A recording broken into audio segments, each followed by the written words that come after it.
ಗೌರಿಬಿದನೂರಿನ ಶಾಸಕ ಕೆಎಚ್ ಪುಟ್ಟಸ್ವಾಮಿ ಅವರು ರಾಜ್ಯದಲ್ಲಿ ಮುಖ್ಯಮಂತ್ರಿ ಬದಲಾವಣೆ ಕುರಿತು ನಡೀತಾ ಇರೋ ಚರ್ಚೆಗಳ ಬಗ್ಗೆ ಪ್ರತಿಕ್ರಿಯಿಸ್ತಾ ಇದ್ದಾರೆ.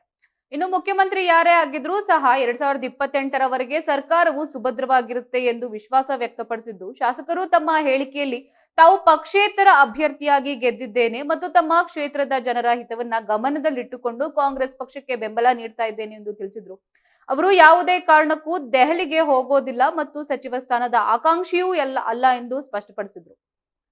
ಇನ್ನು ಪಕ್ಷದ ಆಂತರಿಕ ವಿಚಾರಗಳಲ್ಲಿ ತಲೆ ಹಾಕೋದಿಲ್ಲ ಎಂದು ಹೇಳಿದ್ದು, ಮುಖ್ಯಮಂತ್ರಿ, ಉಪಮುಖ್ಯಮಂತ್ರಿ ಹಾಗೂ ಸಚಿವರು ಹೈಕಮಾಂಡ್ನ ನಿರ್ಧಾರಕ್ಕೆ ಬದ್ಧರಾಗಿದ್ದೇವೆ ಎಂದು ತಿಳಿಸಿದ್ದಾರೆ. ಇದು ಸರ್ಕಾರದ ಸ್ಥಿರತೆ ಮತ್ತು ಕಾರ್ಯನಿರ್ವಹಣೆಗೆ ಒತ್ತು ನೀಡ್ತಾ ಇದೆ. ಶಾಸಕ ಪುಟ್ಟಸ್ವಾಮಿ ಅವರು ಈ ಹೇಳಿಕೆಯು ರಾಜಕೀಯ ವಲಯದಲ್ಲಿ ಮಹತ್ವ ಪಡೆದಿದ್ದು, ಇನ್ನು ಮುಖ್ಯಮಂತ್ರಿ ಬದಲಾವಣೆ ಚರ್ಚೆಗಳು ನಡೀತಾ ಇರುವ ಈ ಸಮಯದಲ್ಲಿ ಸರ್ಕಾರದ ಬಗ್ಗೆ ವಿಶ್ವಾಸ ವ್ಯಕ್ತಪಡಿಸ್ತಾ ಇರೋದು ಗಮನಾರ್ಹವಾಗಿದೆ. ಇದು ಸರ್ಕಾರದ ಆಡಳಿತದ ಮೇಲೆ ಸಕಾರಾತ್ಮಕ ಪರಿಣಾಮ ಬೀರುವ ಸಾಧ್ಯತೆ ಕೂಡ ಇದೆ.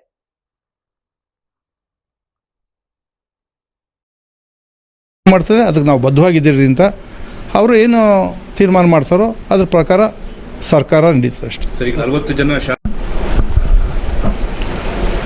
ನಾನು ಗೆದ್ದಿರೋದು ಪಕ್ಷೇತರ ಅಭ್ಯರ್ಥಿಯಾಗಿ ಗೆದ್ದಿದ್ದೀನಿ. ಕಾಂಗ್ರೆಸ್ ಪಕ್ಷಕ್ಕೆ ನಮ್ಮ ಕ್ಷೇತ್ರದ ಅಭಿವೃದ್ಧಿಯನ್ನು ಗಮನದಲ್ಲಿಟ್ಟುಕೊಂಡು ಬೆಂಬಲವನ್ನು ಸರ್ಕಾರಕ್ಕೆ ಕೊಟ್ಟಿದ್ದೀನಿ. ಆ ಪಕ್ಷದ ಆಂತರಿಕ ವಿಚಾರದಲ್ಲಿ ಏನು ತೀರ್ಮಾನಗಳಾಗ್ತವೋ ಅದನ್ನು ನಾನು ಗಮನಿಸೋಕ್ಕೆ ಹೋಗ್ತಾ ಇಲ್ಲ. ಕಾಂಗ್ರೆಸ್ ಒಟ್ಟಲ್ಲಿ ಹೇಳ್ತೀನಿ, ಕಾಂಗ್ರೆಸ್ ಪಕ್ಷ 28ರವರೆಗೂ ಕೂಡ ಸದೃಢವಾಗಿ ಆಡಳಿತ ನಡೆಸುತ್ತೆ. ಅಲ್ಲಿ ಯಾರು ಸಿ ಎಮ್ ಆಗಿರ್ತಾರೆ, ನಾಯಕತ್ವ ಏನು ಚೇಂಜ್ ಆಗುತ್ತೆ, ಯಾರು ಸಿ ಎಮ್ ಮಾಡಬೇಕು ಅನ್ನೋದು ಆ ಪಕ್ಷದ ಹೈಕಮಾಂಡ್ಗೆ ಸಂಬಂಧಪಟ್ಟಿದ್ದು. ಆ ಹೈಕಮಾಂಡು ಏನು ತೀರ್ಮಾನ ಮಾಡ್ತದೋ ಅದರ ಪ್ರಕಾರ ನಾವು ನಡ್ಕೊತೀವಿ ಅಂತ ಅಂದ್ಬಿಟ್ಟು ಎಲ್ಲರೂ ಕೂಡ ಹೇಳ್ತಾರೆ.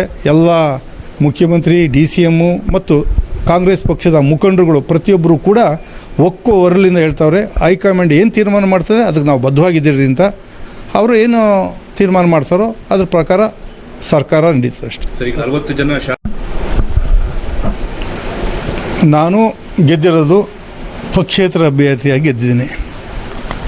ಕಾಂಗ್ರೆಸ್ ಪಕ್ಷಕ್ಕೆ ನಮ್ಮ ಕ್ಷೇತ್ರದ ಅಭಿವೃದ್ಧಿಯನ್ನು ಗಮನದಲ್ಲಿಟ್ಟುಕೊಂಡು ಬೆಂಬಲವನ್ನು ಸರ್ಕಾರಕ್ಕೆ ಕೊಟ್ಟಿದ್ದೀನಿ.